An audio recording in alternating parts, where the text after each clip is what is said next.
So when I cast my mind back to before I learned to play music by ear, the thought of playing a melody by ear seemed very daunting. I thought that I had to identify every single interval between every single note of the whole song, and that just sounded like a ton of work. It didn't sound like any fun at all. Then there's the chords, and I remember thinking that I have to distinguish between 12 major chords and then 12 minor chords, not to mention 12 diminished chords, augmented chords, dominant 7 chords, and so on. So I can remember as a 17-year-old, the thought of playing music by ear just seemed completely unrealistic, completely out of reach, and it seemed like something that I would never learn how to do. So now, more than 10 years on, having learnt to play music by ear, having mastered this skill to a very high level, I can say that it's not nearly as complicated as I once thought, and actually it's in reach for every musician. And in this video I'm just going to break down how simple, in many ways, it really is. So the truth is that there are just 7 notes within a key, so we're in our key of C minor. And since 95% of music stays within one key, that means that the melodies that composers write tend to stay within these 7 notes. But when there are just 7 notes that a melody can use, it means that you end up having different melodic shapes within these 7 notes. And these are basically shapes that composers tend to play because they sound good. So an example of a common shape is this. It is an interval pattern which goes minor third and then 2 whole steps.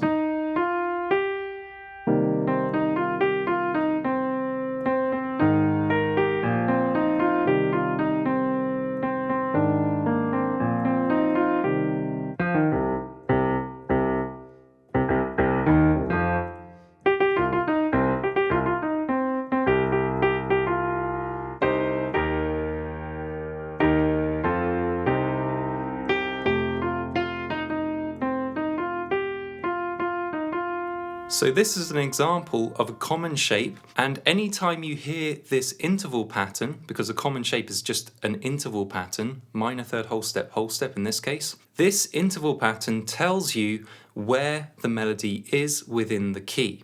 So within C minor, if you hear this interval pattern, it is very likely, almost guaranteed, to be C, E flat, F and G, or the root 3rd, 4th and 5th within our key. Now, although this interval pattern can be found other places within the key, it can be found built from F, the 4th, and it can also be built from one other place. Can you tell me where? But it can also be built from G, the 5th. Although these are possibilities, they are very unlikely, and it's just the way it goes. So if you hear this interval pattern, this common shape, it is almost guaranteed to be playing the root, the 3rd, the 4th, and the 5th of the minor scale.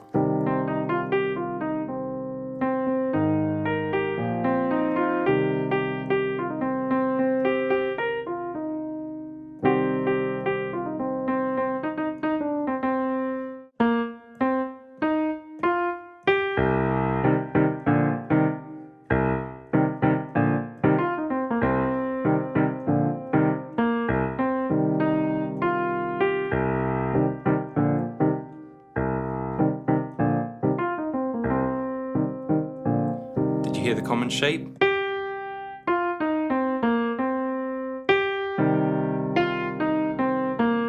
And these common shapes can be ascending or descending, so there's as many examples of this shape going up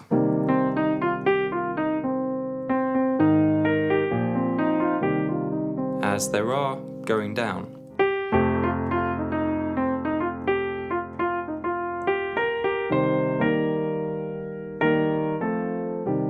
And there'll also be a lot of melodies that play all sorts of combinations within this.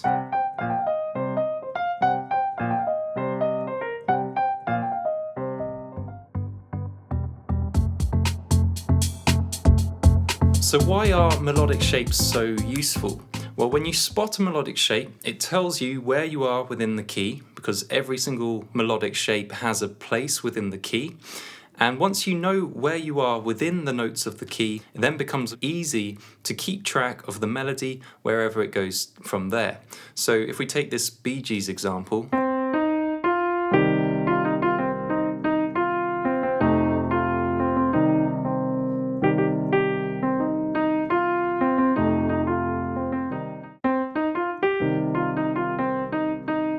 let's say that we hear our common shape, minor third, whole step, tells us where we are within the key, and suddenly we can assign note names to our melody, and we're not just dealing with intervals floating in space. Now we actually know where our intervals belong within the key. C, E flat, F, G, F, E flat, F, C, E flat, F.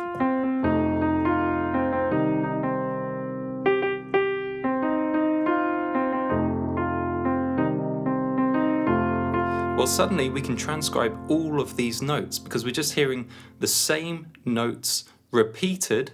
All of these notes are just C's, E flats, F's and G's, or the root, third, fourth and fifth, and it just keeps being reused. So we're not having to figure out the intervals because we just heard these notes a minute ago or a few seconds ago, and the melody is just repeating the same notes.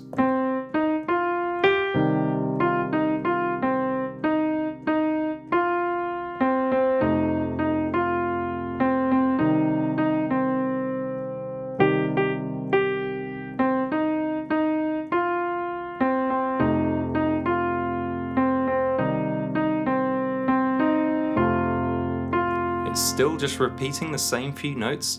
C, E flat, F, F.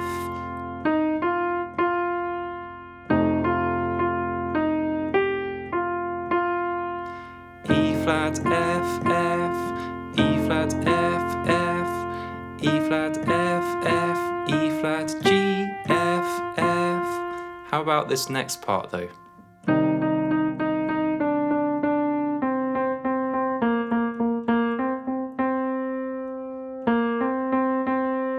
Well, when the melody stops playing the melodic shape and it goes off and does something else, well, it doesn't really matter because we know where our notes are and we just keep track of it as it then moves off and goes somewhere else within the notes of C minor scale. And we know what the notes of C minor scale are. We know that if it is on an E flat, which we identified from our common shape, and then it goes down a note, well, we know that it's gone to D natural, and it hasn't gone to D flat because D flat's not within our key. And then we just keep track as the melody moves from our common shape. And a lot of melodies move in step, a lot of their movement will just be going up a note or down a note.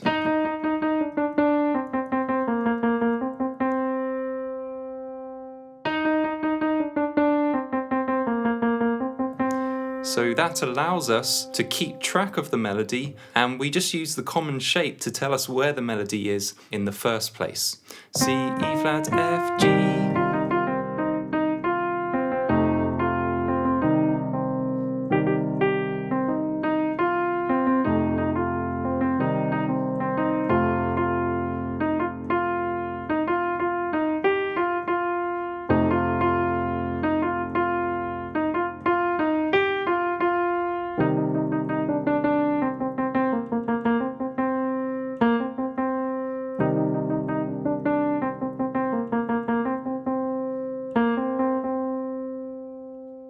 Now, if you'd like to go more in depth into ear training, I'd like to invite you to sign up for my free video series on ear training. And in this series, I'll show you how my fixed key learning method works. So I'll show you how to line up songs in the same key so that you can spot the recurring shapes and chord progressions.